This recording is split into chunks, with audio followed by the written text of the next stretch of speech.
All right, welcome to Tampa Bay Cop Talk. I'm Darius. I'm Andrew. Did we get it right? I think so. David, your mic is going to be a little off because we're going off of the laptop speaker. So we'll see. We'll see how it all shakes out. Coming to you from a storage unit. With the TV in there, it's pretty nice. Well, hopefully your storage unit and your setup in there is nicer than, the football that we saw today. Because, guys, that was kind of trash. Like, it wasn't great. It wasn't terrible. It wasn't awe-inspiring. It was just meh. Liverpool, a 0-0 draw. It was just a game that looked very familiar to what Liverpool fans have seen over the last month or so, as they get the 1 point on the road against Newcastle, if you want to put that in perspective. But Andrew, starting with you, I mean, what was your first takeaway from that game? Well, the initial thoughts is it's unfortunate, Mo can't, finish. Firmino thinks he's like 2 yards to his left and he couldn't finish a header or two.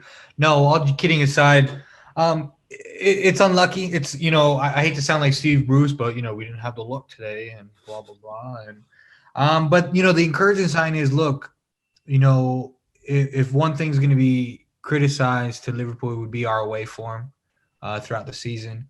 But at the end of the day, though, without Van Dijk and without Gomez, we are, that's a clean sheet at the end of the day.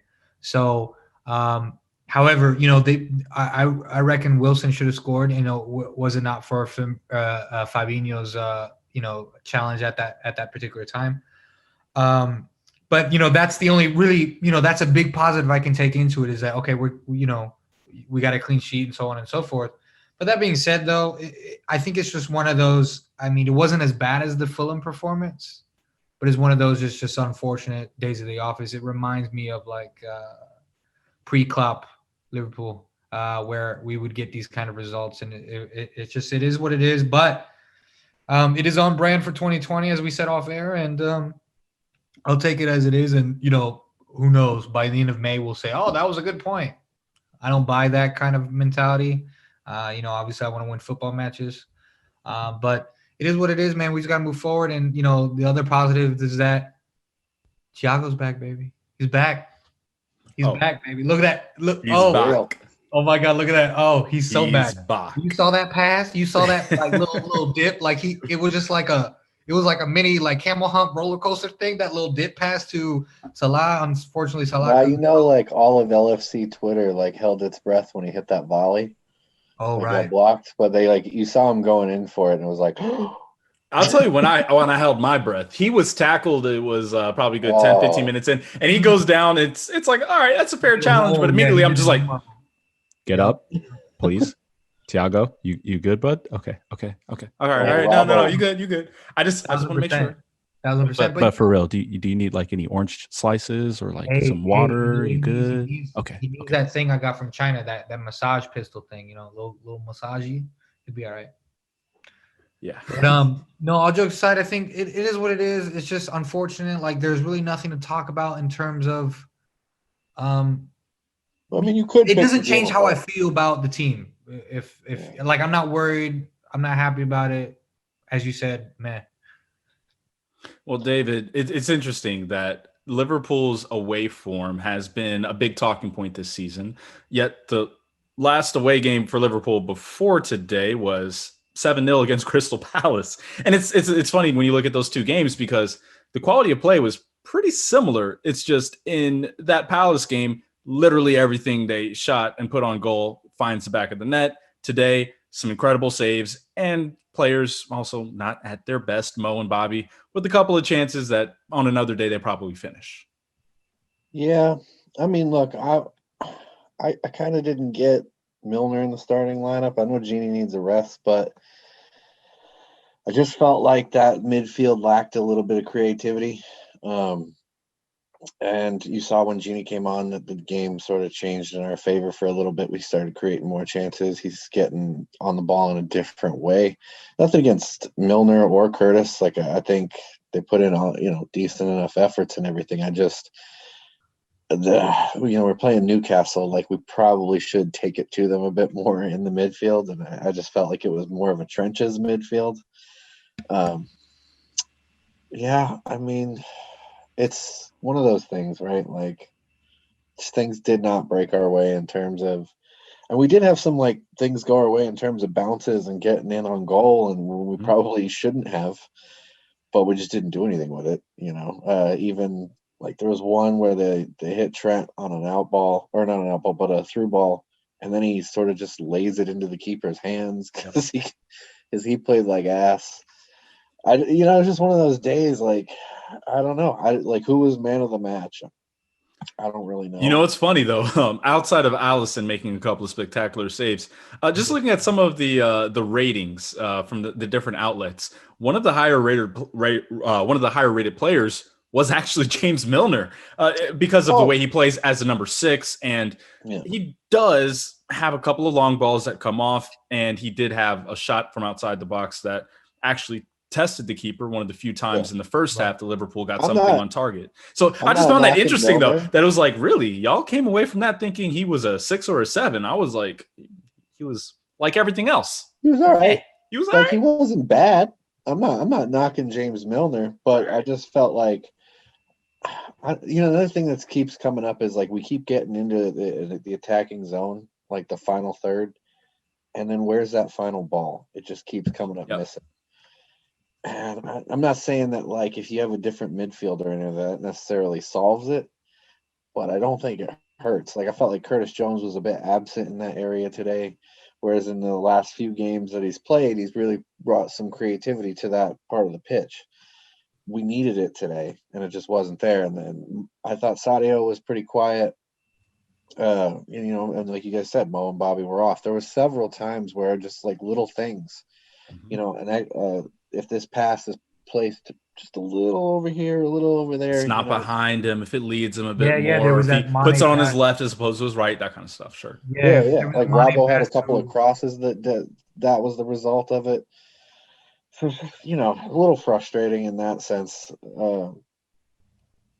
I don't know. Well, one thing that kind of came up, because we talk about the lack of creativity, one thing that came up after the West Brom game was noticing the pattern that just kept repeating, wash, rinse, repeat for Liverpool, particularly in the second half, where send the ball wide, lump in across, it's cleared away, start over. And that was kind of the thing that you saw. That was the big criticism from mostly fans from that game, to the point where I saw a few people talking about, I miss having a target man in center, a center forward to go and get those balls lumped in. Like, okay, we're going to go get like a Peter Crouch type, like what? But I did find it interesting that was the big takeaway from the West Brom game, was that you got to have something new, something different. What did you guys think after this game? Did you feel like there was at least enough of a different plan, that they tried different things at times? Or was it just they got into a malaise and they just, were fine with just being okay? No, that's fucking nonsense. That's complete. This plan B, no.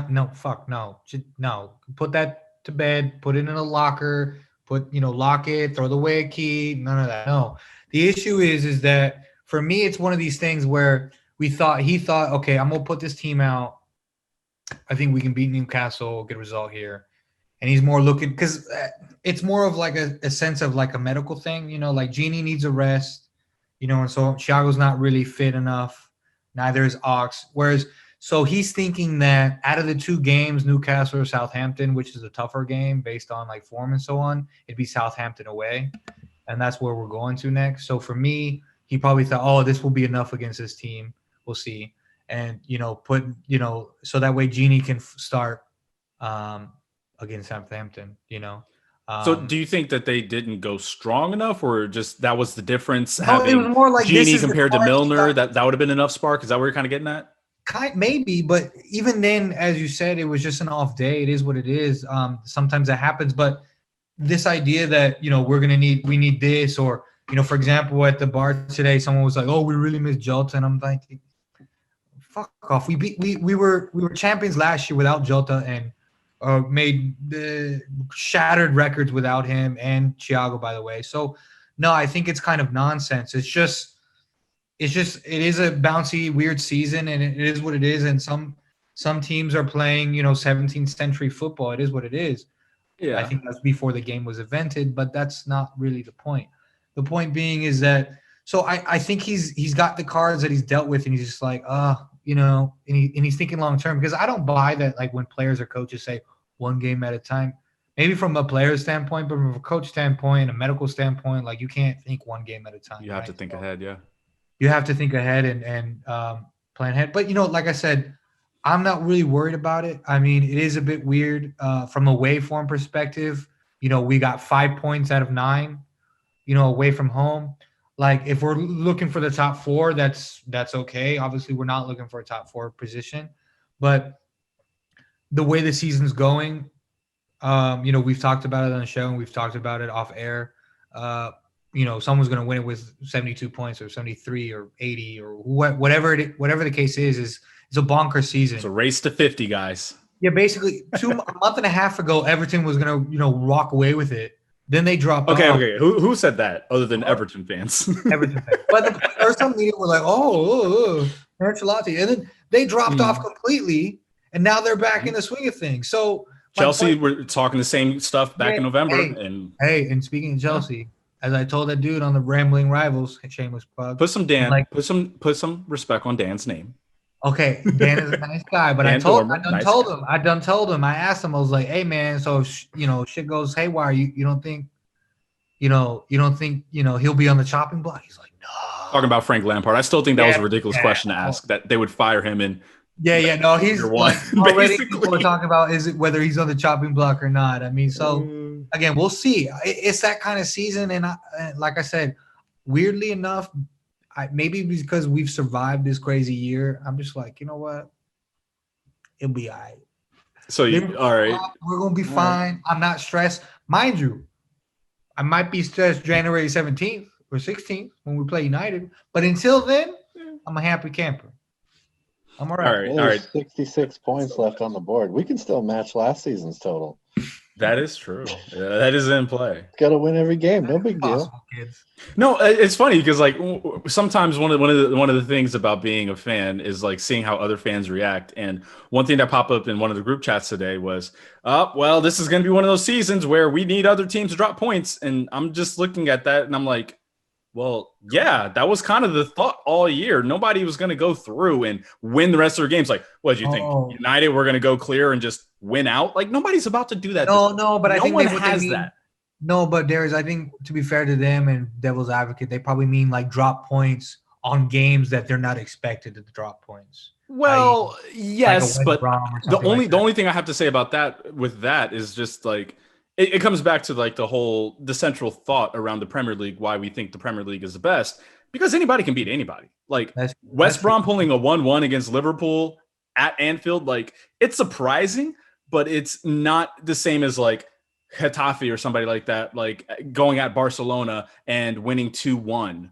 It's not the same thing. Like, we do look at these teams as, like, there's a lot more parity in this league than we see in a lot of the other leagues in Europe.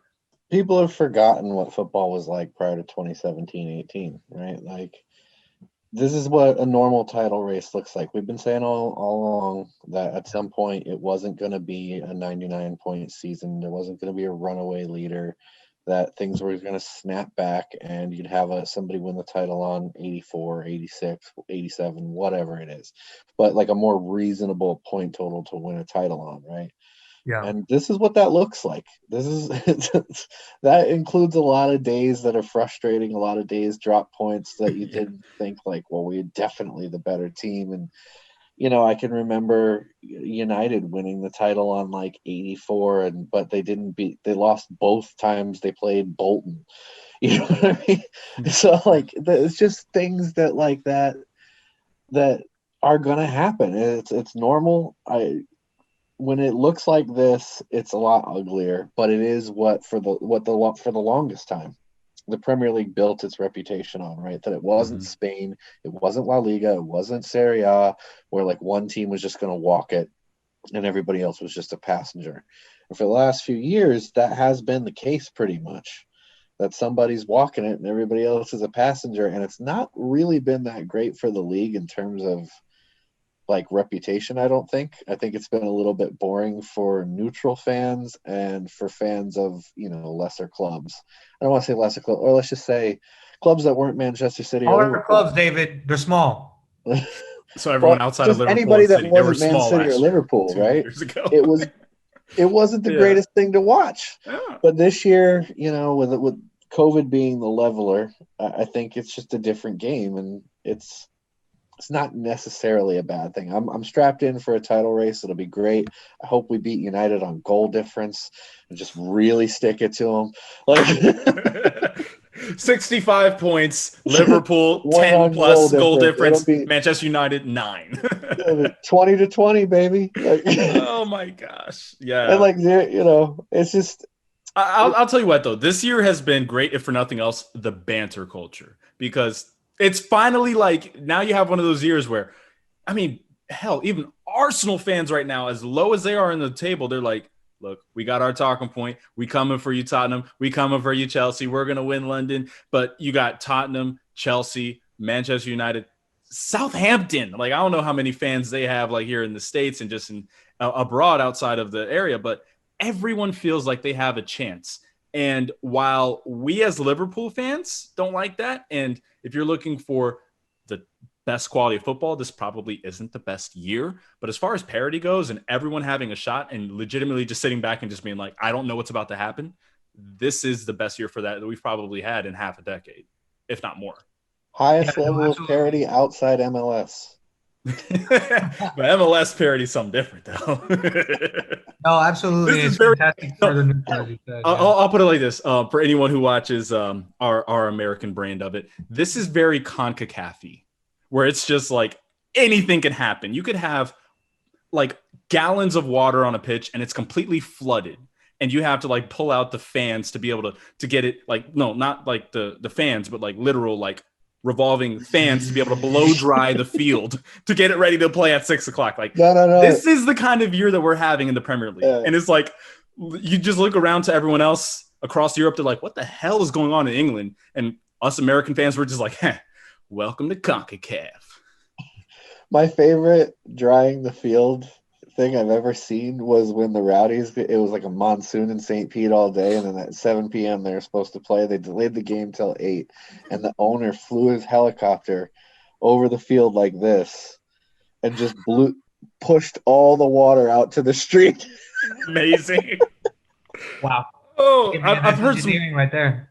I was just like, Dude, working in baseball, I've heard some crazy tarp stories. I've seen some crazy things happen, some crazy rain delay stories of a helicopter over the field that takes a cake. That's a damn good one. they were just like pushing it towards the edges, you know. Right. All right, American soccer for you. So as random as this Premier year League has pitches been, have proper drainage, Mhm. you know. no, yeah, no, you No never, one. yeah, you never know what to expect. You're going to be playing on basically a high school field half the time that's got a field goal post in the back. Like it's an American football field. Whatever. You don't know what to expect. Like how the Revolution, they'll have the hash marks out there. Like that's just the way it goes here in the States. But USL, man, it might USL might be an actual cow pasture. You know. So talking about how random this year is and how weird this year is, when we take a look at the table, Liverpool are still top, and there's a number of ways that this can go. So kind of a big picture question, right? But when you look at where Liverpool are right now, one game removed from Christmas, went in top at Christmas. Andrew, where are you compared to what you were expecting this year to be? Let's say around mid-October, late October, after the injuries started to pile up. How are you feeling from about 2 months ago? Oh, fantastic. I mean, you know me, I'm the anxiety bug or whatever that phrase is. And I thought all, Apollo Zeus was like, nah, you guys are not having it this year. And obviously that's not the case because we sit up top. I mean, obviously, history shows that when there's only one team in the Premier League history that to be set up, first in Christmas and not win the damn thing, and that's Liverpool. However, that being all said, we're in a fantastic position. We're in pole position or whatever you call it. Mm-hmm. And look, we control our own destiny, so to speak. And that, and you can't ask for more than that from Not that I'm a professional, but I guess I'm assuming that that's what they would like, right? So, no, look, it could have been a hell of a lot worse. And, let's just say that Klopp and the boys and, when I say boys, his staff, they're earning their paychecks the last few months without Van Dijk and Gomez and so on and so forth. And we've seen what kind of, let's say, coach they are when they've experienced adversity. There have been questions that have been asked. They've answered most of them, and they're doing all right. Whereas, not to take any shot. Well, fuck it. No, it's a shot. Whereas the other guy across the city, across the damn highway, Guardiola, he's been asked some questions. He ain't doing so hot. He's like making a Christmas tree on the little bubble exam. You know what I'm saying? He's just guessing at the moment. So, look, we're in a fantastic position. Maybe I eat my words in May. I don't know. But that's why I throw the words out there, because I'm going to say what I think in the moment. The moment says to me that, look, we're in first place. Yes, there can be improvements. There will be improvements. We're getting people out of injury and so on and so forth. I think we'll be fine. Mind you, if I'm talking sense and calm, it's a strange thing. It's a strange thing, right? So that's the best point out of everything you said. Like, hey, I'm the canary in the coal mine, and I'm cool. Yeah. However, that might change in mid-January. We'll see then. But once we play United and after, I think Valentine's Day, we play City and Everton or something. So we'll see. But listen, well, remember, also in January, we're going to have like maybe a 10-day break or some nonsense, because, we'll go to Dubai or Asana. Who knows what they're going to do. But, because, Klopp ain't going to give a shit about the FA Cup. He's going to play like My Daughter, which doesn't exist. So, like, the kids or the boys are going to get a rest, right? So that's all good news, man. All good news. We'll be fine. I think we'll be fine. And like I said a couple weeks ago, we won the title already. So I'm going to stand by that. Yeah, already won the title, David. We already won it. So I don't think you believe that the title is wrapped up and dusted, but where are you sitting right now compared to where you would have been thinking after Thiago, Virgil go down in the same game, Gomez out a couple weeks later? After all of that, how are you feeling right now? I mean, I go back to how I felt, what my outlook was at the beginning of the season, which was, just get to January and be in the mix. Right, like get to May and be in the mix. All I wanted from this season, because we finally won a title, and I felt like, that might be hard to follow. And honestly, our form in 2020 as a whole, if you look at from the beginning of the year, no, we're going all the way back to like Watford back in February, going back to United great. Even. No, we haven't. It's been pretty shit. Yeah. Yeah, it's not been our best, but we've managed to piece together the results needed to do what we needed to do, right? And that's kind of been where we've been at all calendar year. But again, in a normal season, what do you have? It's very peaks and valleys, right? So you have good stretches of form and bad stretches of form. And if you go back to like 18-19, we racked up 97 points, but the festive period was rough on us. In January, we were dreadful. Like this, we got draws instead of losses, but we were not playing well by any stretch of the imagination. Then we go into City, we lose that game 2-1, and then I don't think we lost the rest of the season. I think we just went on, if the way I remember it, all spring. Drew with United, drew with Everton. Both of those were those two draws, and but they're both away from home. That might have been it. It might have been a rest for wins. Exactly. And so we had this unbelievable spring in which we pushed City right to the end and finished on 97 points. So even that is something like that is still possible. Maybe in the new year they find their form. Andrew's right. They're going to get a small break after that. Who knows what happens? You just kind of have to wait and see. But, But at the same time, I mean, I agree with everything you just said, and obviously I agree with what I said earlier, but I'm going to disagree in the sense that, like, I'm a little disappointed just because when the schedule came out months ago and you looked at the Christmas period, you thought like, we have the best Christmas period out of them all. Be Out of all walking. of And our our lives. lightest Christmas period, Yeah. strangely, one of our lighter Christmas periods in recent years. But Exactly. So to your it point, doesn't always go to plan, right? I know, but it's just, for me, it's a bit of a missed opportunity to not take, maximum points, because had we have done that, against Fulham and so on and so forth, then we would have that quote unquote cushion, so that we can drop off in January, February. But that being said, let's hope they don't do that. It's the opposite, and everything will be all right.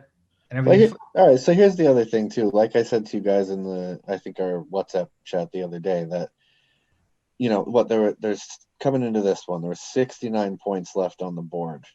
If you get 54 of them, that puts you on 86. That means there was room to drop 15 points yet this season. So we've dropped another 2, but let's say they've only dropped 13 points out of the next 66. Right? That's still enough to get us into shape, but into a position where I think we win the title. So, I'm where I was in the beginning of the year was, like I said, I wanted to be in the mix come January, come May. Well, here we are. January's here. We're top of the table. Even if United win, they're not going to make up the goal difference necessary to knock us down. So it's really we're going to go into that United game. Hopefully, let's hope that we beat Southampton. But at that point, if we win that game, we'll go into United top of the table. You beat them. It's a statement win. Maybe it launches us into a period of extended success where over the course of January and February, you really start to set yourselves apart and set yourself up for that title run in May. But, I'm not too nervous. I think this is a normal title race, and it's a bit of a normal year for us. It's going to be peaks and valleys. Just peak at the right time. Yeah. Yeah. Last few years, we've been talking and thinking like, oh, it's such a week-to-week season with Liverpool and City going back and forth. But this really is now what it looks like when you have all the teams compressed. This is what it looks like, where any given Sunday, any given Saturday, any given game, you can have that change where a team goes from first all the way down to seventh, or from seventh all the way up to second. This is now the kind of year where you have that. So when we're kind of looking at this season and what it's been so far, now we're going to kind of look ahead to what's going to come for Liverpool. So this guy over my right shoulder, Thiago, he was back in for Liverpool today. He only gets 20 minutes or so on the pitch to try to make his imprint on the game. But this is the kind of game where Thiago was brought for against a low block side. How did you guys think he looked in his, I guess, second debut? You could really say his reintroduction to Liverpool. David, what'd you think about Thiago back out there? Yeah, I mean, he looked sharp. One of the things that I really immediately noticed, he comes on, he makes a couple of he switches the play a couple of times. And I thought that we were crying out for that. In about the 20 to 30 minutes prior to that, I just felt like there were times where we get, and maybe it's something that we've relied on like our center backs for in the past, right? Like Van Dijk or Matip can play these, they can ding a 35-yard Those pass. long diagonals. Yeah. Whereas Fabinho, not so much, maybe a little bit now and then, but his game's really like the threading balls through on the ground, right? And we know Nat Phillips ain't going to do that. That's not even why he's there today, right? He's there to battle, win everything in the air, put in nasty tackles, and just get the ball back. And that's what he did. He did a lot of that, and I thought he was perfectly fine with that. But he's not going to give you that big switch. And teams are on to Trent and Ravo, right? When you look at the West Brom game and you look at today, the efforts to neutralize those two and not give them great positions to cross the ball into, it's been very effective. That's what teams are focusing on, because they know where the goals are coming from. They know where the assists are coming from, right? It's these two guys hitting people with really good balls. So, I think Thiago gives us that piece, that guy that can come in and unlock, and you can see it in his passing, his ability to switch the play, his ability to just jump on the ball and make a quick decision. I thought all that was fantastic and very encouraging going forward. I think it's, I think with Naby Keita, we looked for it in a way where he was going to do a lot of it with his feet and on the ground, short, pushing quick play, forward, right? Yeah. But he's never on the pitch. And so, but Thiago can do it in a different way. He can do it in more of a I'm not comparing him to Xabi Alonso, but Xabi Alonso always had this ability to sit deep and just ping a pass that would open everything up. I mean, Alonso, Pirlo, like that's kind of the same mold that Thiago is in. Exactly. And it's, oh God, it's so nice to have a player like that. And I think now if we can start getting him on the pitch on a regular basis with Genie and Hendo, yeah, it could be really, really good things. And then, you have Ox and Milner off the bench and Curtis Jones off the bench. You have all these other – it takes a little bit of the pressure off of those guys. I think we've heaped a lot of pressure on Curtis Jones in his career.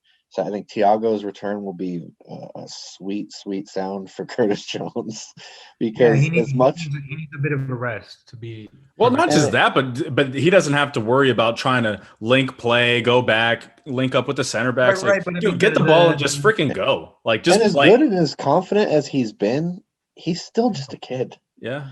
And so it's like you it's good to test your kids, but is it good to just put it on them week in and week out? Like a kid doesn't necessarily know how to do that week in and week out yet.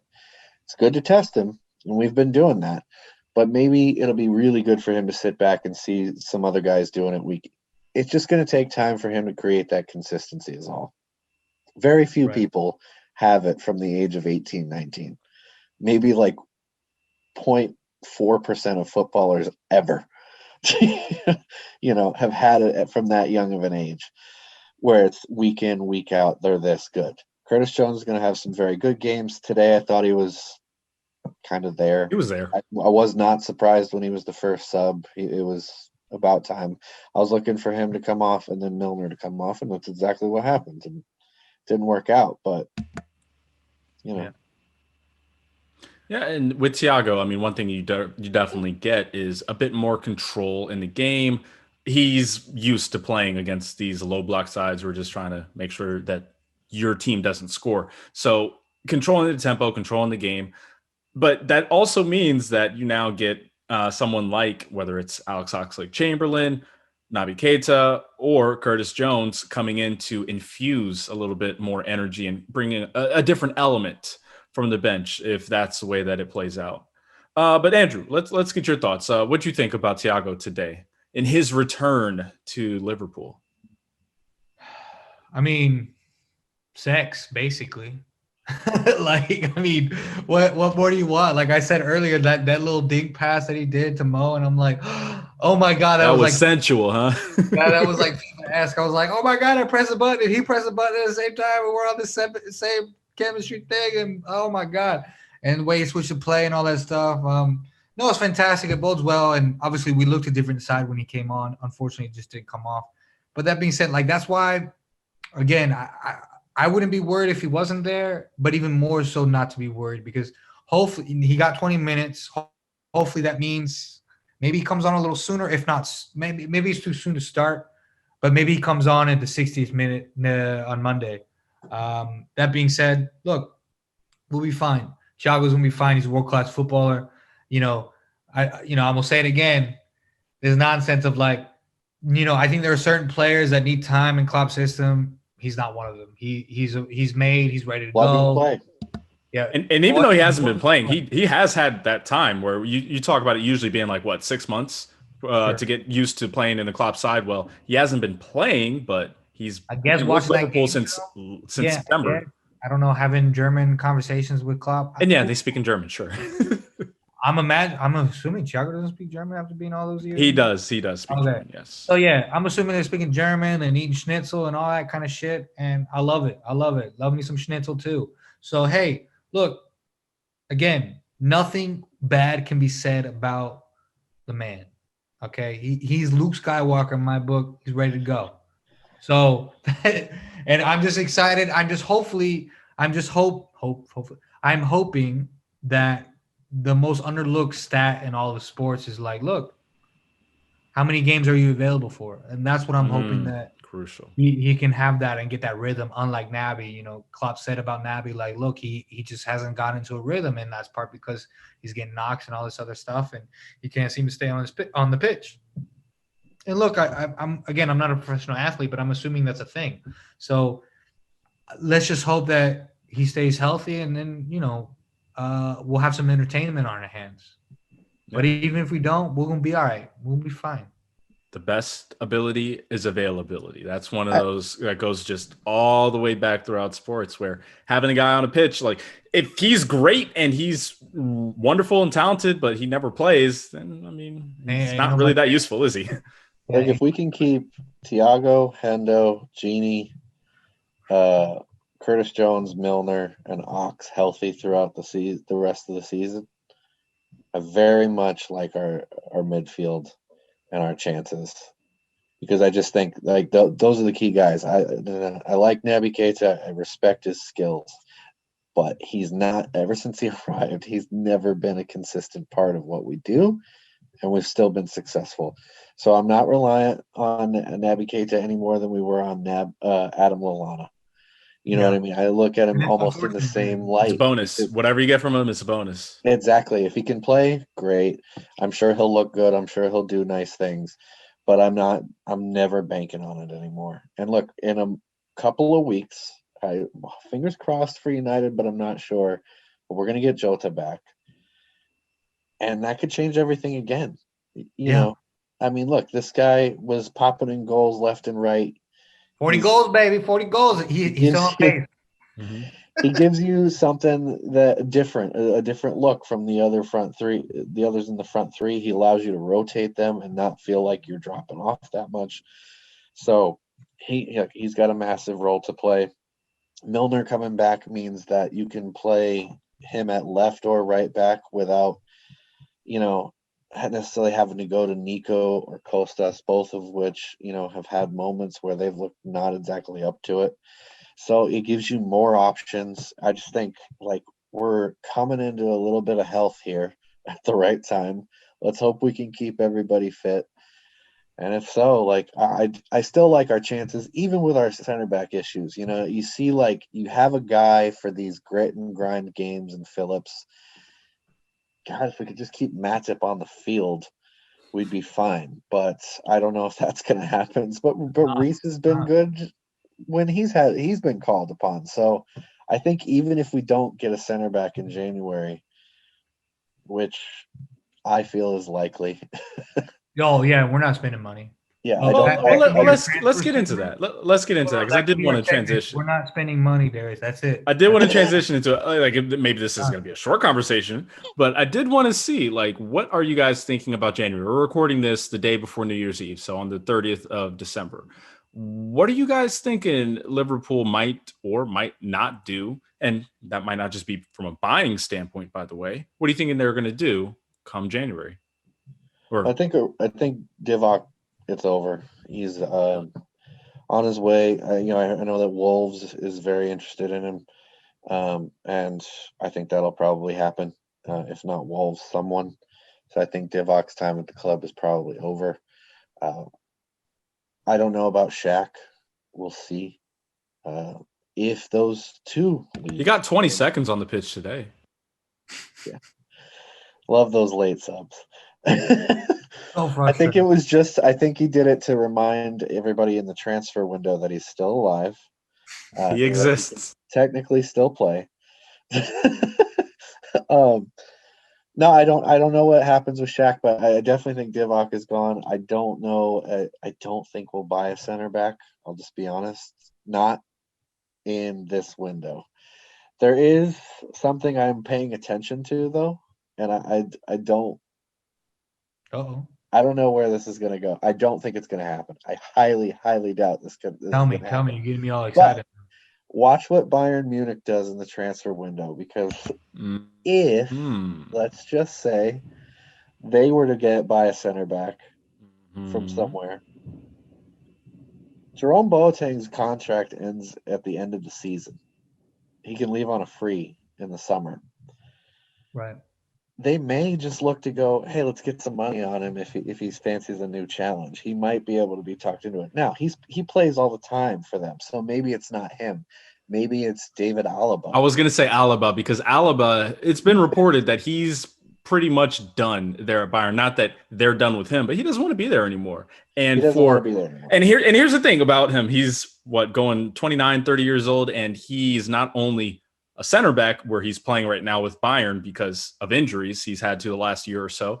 He's out and out a left back. So imagine a left back / center back who's, played at Bayern. A left-sided center back. Left-sided center back who might, have, a pretty good relationship with his former central defensive midfielder named Thiago. Exactly. Like that's been one of the rumors that that Liverpool are monitoring the situation with David Alaba. Now Bayern has Lucas Hernandez. They have Boateng. And look, Boateng has been a great for them. He'll probably stay there. I just throw that out there because he's 32. If Bayern contract is up, all that kind of like Liverpool minded, they might go, well, hey, we might be able to get a little chunk of change for this 32-year-old right now. Or he could leave on a free. We did just see that happen with Thiago Silva going to Chelsea. Exactly. Which you would have never guessed that a year ago. Like I said, I still think Jerome Boateng plays for Bayern next season and finishes his career there. But I am interested to see what they do. They have Lucas Hernandez as another option that can play center back. And I think Nicolas Sula is another guy, German center back. So they have center back options. Alaba might be expendable to them. And I'm like, Davies is basically their full-time left back now. Even though he's a wing back, that's pretty much their guy. That's how they play. Yeah. And they have Pavard on the other side. So they're pretty, they look good at the back. And I'm like, interesting. If the price was right, I could see maybe. No, it's not happening, homie. It's not. But I highly doubt it. That sounds too FIFA-esque. That's very FIFA-esque where it's hey, I'm just going to go ahead and throw in 25, 30 mil, see what happens. I want to believe it, but I don't believe it.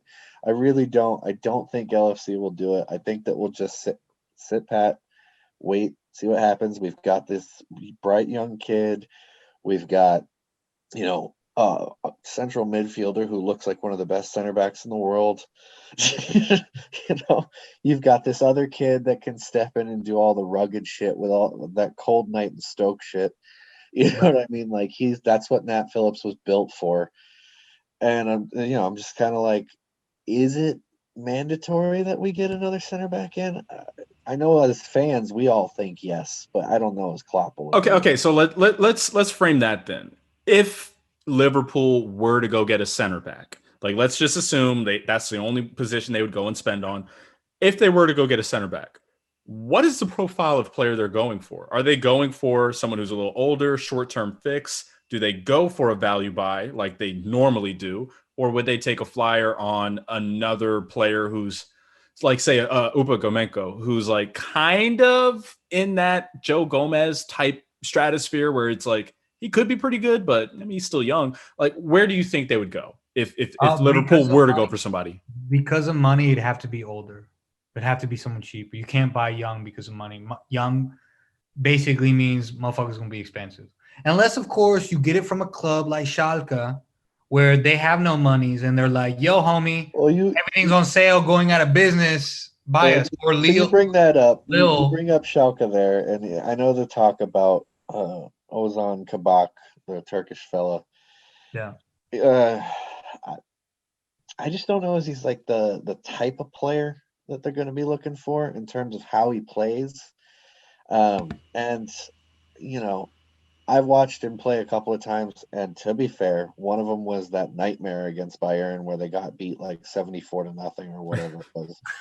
It was insane. And no one had a good day, and they put him under insane amounts of pressure that he would never face playing for us. So I'm judging him a little bit unfairly, but I have also seen, it seems to me, and I've heard this echoed elsewhere, that he kind of has at least one big mistake every game. He's kind of like a Dejan Lovren. Oh, he's Lovren-esque. Super aggressive, always going to go for the ball, never going to play the smart play, just hold it up. Always going to go flying into the tackle. Look, he might work. Maybe, you could probably get him for a decent price right now because, like you said, Schalke needs the money and they're going down anyways. So, yeah, it's possible. But, man, I just don't know. I don't know if Edwards or Klopp view that as what can we do with this guy after this season? It's funny. One of the names that's come up a couple of different times, and I think it might have been Carragher was the last one who was kind of oh, yeah, that makes sense. Connor Cody over at Wolves. He is the captain. He is a ball playing center back. I don't think he's a player you would necessarily go and die for if you're Liverpool to try to get him, but he's a Liverpool lad. He's a Scouser. He wants to be back. Yeah, that's the Hollywood story.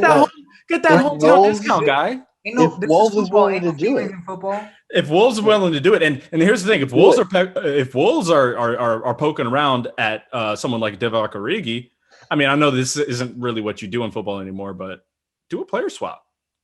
Origi, straight up for Cody. Hold up. We did it with Jota. Listen, if we can get Cody for the same kind of deal like a Jota, but obviously cheaper, if we can get him for basically bus fare, I'm all about that life. If we don't get him for bus fare, no. No, he's not the kind of player you would overpay for. He's gonna have Absolutely not. No. Hold on, he's gonna have that English premium, right? So for me, no. Like just that alone, we don't. But don't on the other hand, though, it's just reality.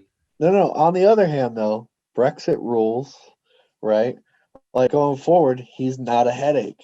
He's you just pop him in. It's perfect, right? He's got Premier League experience. He's played at a club that plays interesting, dynamic football. He is a good ball. Like he brings a lot of the pieces to the table that you want. He's a good ball winner. He's got leadership, which we know is something that we place a premium on, right? Because he's the captain of that club. So we know that Klopp likes a leader in the locker room, right? Half of our team is made up of captains. Yeah, that's true. I mean, he would be an ideal fit if you could. He would be a fit personality-wise. Personality-wise, I don't know about everything else. That's the only thing I question. Like as far as the money, as far as getting it to fit him in, because he would only. You mentioned the money, right? In that same. So, but again, this would be something where he would only be signing up for a guarantee of the next 6 months, because once Virgil's back, and you would assume him and Joe Gomez fighting it out. Is it though? Because does he beat Joe Gomez? Joe Gomez has suffered some incredibly major injuries on a fairly consistent basis. He will play if he were to. He would be your insurance for sure. Because if for nothing else, he's going to be healthy. Where Matip and Gomez probably won't be. If for nothing. Also, he's good enough. He's good enough to compete with these guys. Yeah. So I'm saying, like, he'll play. He'll get games. That's not the worry. And you bring up the money. And so we talked about Alaba. The problem there is wage. What does he make a week? Because I think it's like 270 or 275 or something like that, which would be a lot for a center back right now. I think Virgil only makes like 250 a week.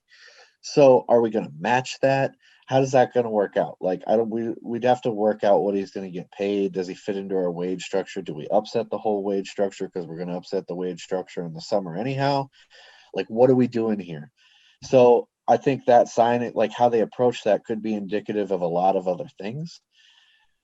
But that's why Alaba kind of makes me go like, yeah, probably not, because there's the fee and then there's his wages and it's a whole freaking thing. But Cody, I don't know what he makes, but I'm imagining it's only like, between 150 and Wolves money ain't exactly Liverpool money. Like maybe Jimenez is in that range, but outside of that, like, and to answer a question, by the way, Alaba 28 and Connor Cody 27. So not terrible ages if you're going for I said it months ago. My thing is like, can we just re-sign Klavan? We'll be fine.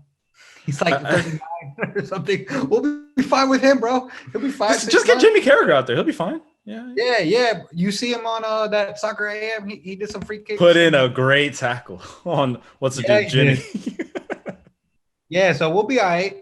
No, see, that's my thing is like, can we just sign some obscure player like playing like third division Belarusian football? See, that's the thing. Okay, see, that's where I'm like, all right, if you're going to go for the value buy, that to me doesn't necessarily make sense, because you already have three guys who are the value guy in Nathaniel Phillips, Reece Williams, and Billy Comedio. So why would you add another guy who's in that kind of profile? To me, that just doesn't make sense. If you're going for value, you've already got your value. So if you're going to go and get somebody, you probably would want to get someone who's a little more rock solid, even if it's for short term, right?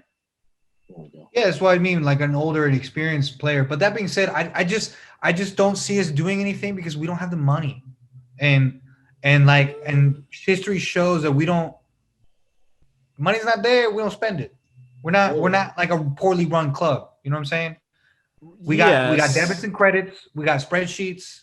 We got the numbers. And if the T's don't cross the T or whatever the phrase is, and the dots and the I's, it ain't happening.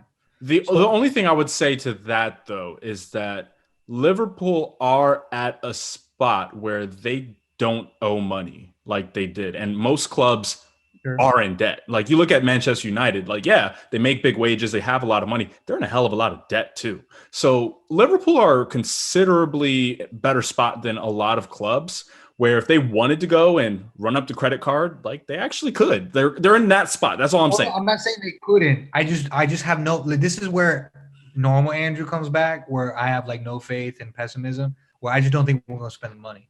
You know what Connor Cody makes a week right now? How much? Go for it. What'd you find? 16,500 a week. Get out. You said what? 16,500? He makes 858 grand a year. Stop. Kijana Hover makes No. That cannot be real. Where did you see that? Sport Track. Sport Track. Okay, so Sport Track. That cannot be right. That must be based off of what he was getting at Liverpool. Like he cannot be on. You said 16.5 grand a week. Yeah. Well, I don't know. What? For the captain of a Premier League side?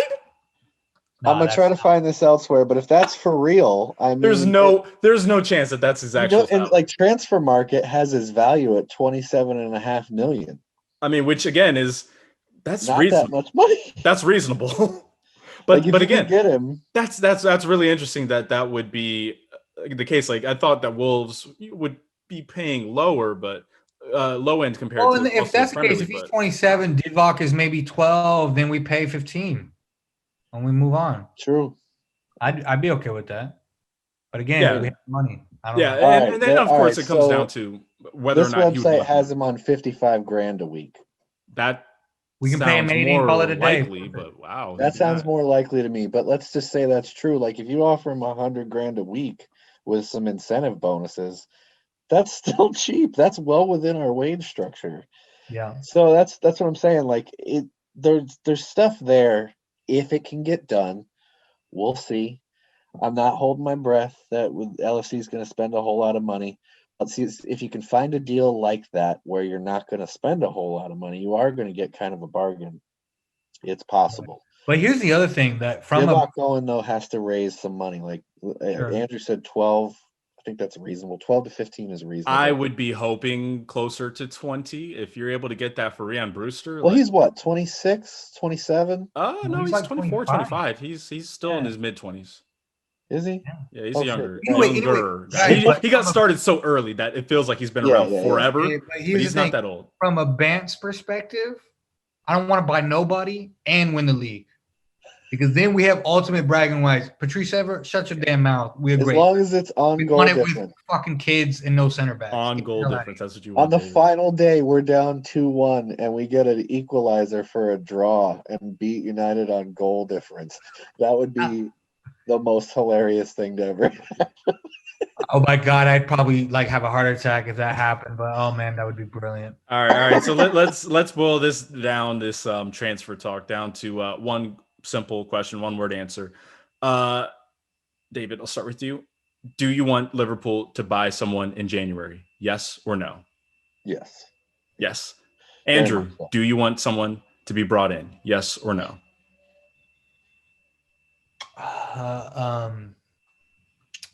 Yeah. Ooh. Yeah. It's like saying, do I want Christmas every fucking week? Yeah. Duh. Oh, but come on.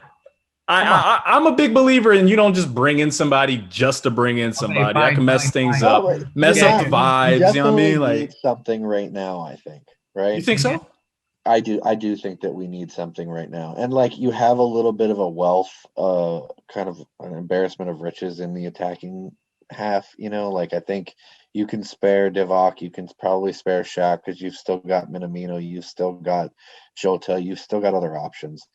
So I think that we could probably spare some of that, but we've got this huge problem at the back. And people say, January signings. Look, we've had some good January signings. Philippe Coutinho was a January signing. Yeah. You know what I mean? Daniel Sturridge was a January signing. Now, granted, I argued against, I've given Daniel Sturridge a fair amount of shit for his injury record, but he was still a brilliant January signing.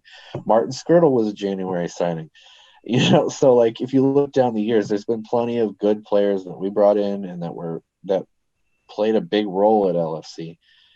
So I just think you go for it this January because I could just use a little something fresh, particularly at the back. You need some help back there. So I really hope they do it, but I'm not holding my breath. Yeah, exactly. That's the phrase I would use. Yeah. It'd be interesting to see. Look, I'm gonna be the first motherfucker like waking up in the morning looking at those gossip columns like, oh, who we linked to now? January 6th? What? We're gonna buy someone January 8th? And then I'm gonna see the guy lean until he's leaning in Melwood, it ain't real to me. No, I don't care if James Pierce reports it. Until I see those pictures, him leaning. Not real. Oh, stay off Instagram. The only reason I hold out hope is because you could generate money to spend by selling, and like I said, you have some guys that you could sell. And we really thought Divock was out the door going back to the summer, so it would make sense that after everything that's happened this year, it's probably if you could sell him and Shaq for anywhere between 24 to 36 million and blow that money elsewhere where it's needed. I mean, that's not a bad thing. I don't know what the terms of Harvey Elliott's loan deal are, but have you guys been keeping up with him?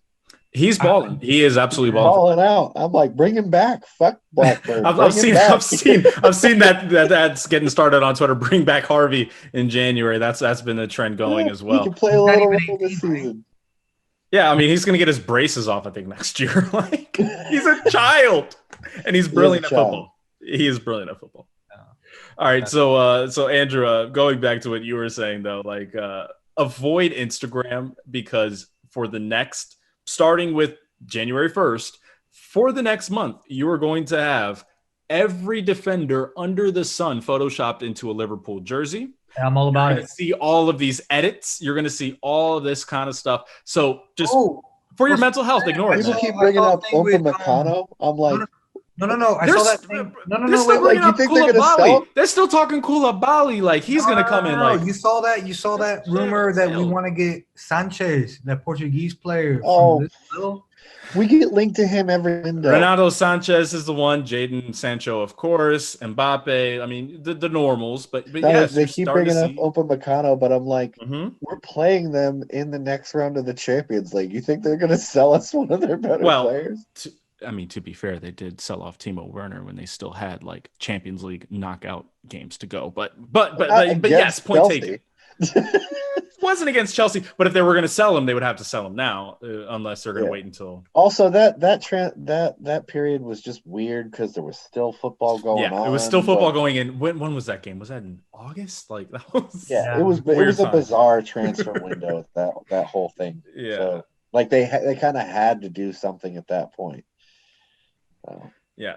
So this transfer window is going to be a very interesting time. So I would say any fans out there, for your mental health, just don't pay attention to it. Just wait until February 1, see who came in, who didn't, and then just keep watching games. Don't get too wrapped up into the banter. That can drag your life down. I live for that content. I know you will. I know you will. We'll be coddling you on the next podcast, telling you it's going to be okay, Andrew. They didn't get Upamecano. He went to wherever. Like it's fine. You know, we're I'm setting myself up for failure. It's gonna be fun. It's the hope that'll kill you. That's what it is. Yeah, exactly. That's it. All right. So as we look at Liverpool going into the new year, one thing we're obviously looking forward to is Diogo Jota coming back. But just overall, if you had to say there's one thing that you want to see in 2021, what would you say that's going to be outside of, results? Liverpool win every game. Yeah, of course we want that. But what do you want to see as far as player coming back, quality of play, tactical move? David, what do you want to see in 2021? I kind of like the return to heavy metal football. Let's just fucking go balls to the wall again.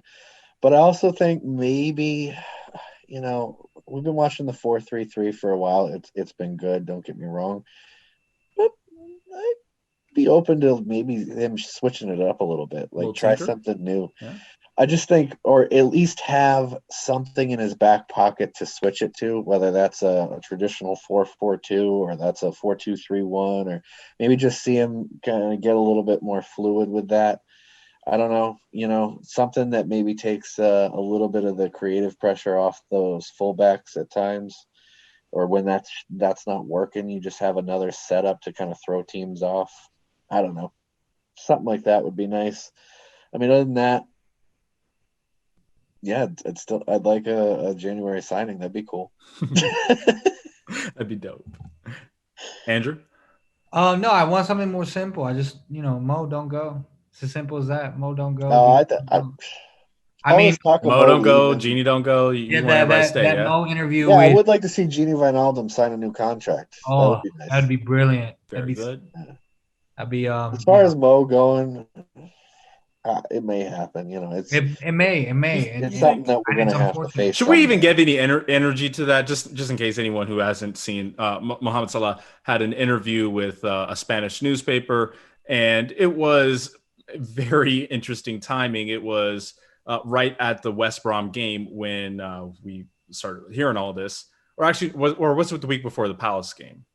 Yeah, no, it was the Palace game where he's on the bench for that game. And he had been asked about the Midtjylland game. He thought he was going to be captain. He wasn't captain. He said he was frustrated by that. He had a former Egyptian national team teammate who said, yeah, Mo's really not doing great right now. He's frustrated with everything. You had all these different things swirling around, and Mo doesn't start against Crystal Palace, and he comes on and scores 2 goals. Totally fine. Then you have the West Brom game, and just a week of frustration, really, for all the things swirling around him. So we say all that to say, are you guys buying into any of this? I mean, he was asked, he says he likes Barcelona and Real Madrid. He liked them when he was a kid, like most kids his age did, because they were awesome back then. Like, right. Are we giving any energy to this that he would possibly go to Spain? If he does, he does. What are you going to do about it? At the end of the day, better get that money though. Shit. And we will. Sure. Look, better he's get that 20, Disney money. Here's the other piece that they're going to be looking at. He's 28 years old. He'll be getting to be 29, 30 over the next 2 years. I'm not saying Mo Salah just falls off a cliff, but look at Hazard.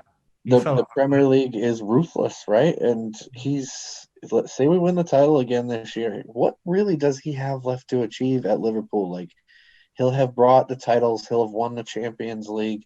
He'll have won 2 Golden Boots. No, he has said he's trying to smash records at Liverpool. He's trying to smash Liverpool records. Like, he coming for Ian Rush, like that kind of stuff. Like, yeah, maybe. And look, he may stay. This could all just be bullshit, and that's perfectly fine with me as well. I've been pretty neutral on the whole Salah leaving for a long time. Like, when they say like, oh, he said he liked Barcelona and all this other stuff, I'm like, no player is ever going to be like, no, I'd never play for Real Madrid. That's a terrible team. I would never want to play for them. Do you know what they pay a week? Of course. It'd be like me saying like, I'd never be a CEO. Like, it's easy to say until someone offers you a CEO position. You know what I'm saying? Like, you're never going to close that door. So, of course, he's like, yeah, no, I mean, I'd do that. If it comes and Liverpool's willing to do it and it's something that he wants to do, then so be it. It's one of those things like Mo Salah has given us a great 4 years if he goes. I got nothing against him. Like, that's fine. He's been brilliant. I understand. Yeah. Sure, but what I don't want and what I was trying to get at is, like, I don't want a saga where, we've been on the receiving end of sagas. You remember Fekir? That didn't happen. I don't want to be in the opposite end of that where we're like, is he going? Is he going? Is he staying? Like, remember Suarez back in the day? I just can't handle that stress in the summer of 21, because if you've seen the memes, if 2020 was Joffrey, 21's Ramsey Bolton. So I just can't Game of Thrones reference, kids. Yeah. I just can't handle brutal. That stress if it does it does come. Huh? Don't say that, first of all. Like, I have so much hope for the next year. But no, I have hope. You'll be fine. But I think that they learned from the Suarez debacle. I think that if he goes, they'll get the money that they want to get, and then they'll dump it into somebody else. And I think that if Jordan were here, we would not be able to get a word in right now because he'd just be screaming, my boy, Erling Haaland is coming. Like, it's possible. Never know. But who knows? Maybe we unearth the next gem. We don't know. Like, we'll just have to kind of wait and see and what's available. What can we do when Salah goes? But I do think, at some point it's going to happen. Yeah, I mean, I think it's like the thing, like when you see this happen a lot in college football for coaches, where they start getting attached and rumors come out that they're looking at another job and, they sold their house and they're going to go to this place. And what ends up happening? Getting a bigger deal. They never planned on leaving. It's just a negotiation tactic. And the same thing happens with players at the professional level, where you get attached to this place and that place, and it's just your agent throwing up some smoke screen to have a little bit more leverage so you get a sweeter deal. And that's a very good point. That's what Mo is like. Not necessarily. My wife wants a double-decker pool. But like, it would make sense where it's like, hey, he's trying to get a little bit more money. And it's like, yeah, more power to him. Because at this point, who's going to sit here and say you would rather be on Barcelona, you'd rather be on Real Madrid than Liverpool at this moment? And by the time those two teams are going to be back, Mo might be past his prime. So does he really want to end up there where it's a dead-end job? Like, does he want to renegotiate his pay to get up to like $300K a week? Does he want to move his family? I mean, I don't know if you speak Spanish, but you're going to have to learn Spanish if you're playing for Real, for sure. And then maybe a little bit of Catalan if you're with Barcelona. So maybe the wife just wants to put a water feature in the backyard. That's what I'm saying. Like, it could just be that. It could be as simple as that. I gotta budget that, babe. Need an extra zero on there. That's all. I need like an extra $25K a week to handle that water bill. I'm just saying. Yeah, that's totally within the realm of possibilities.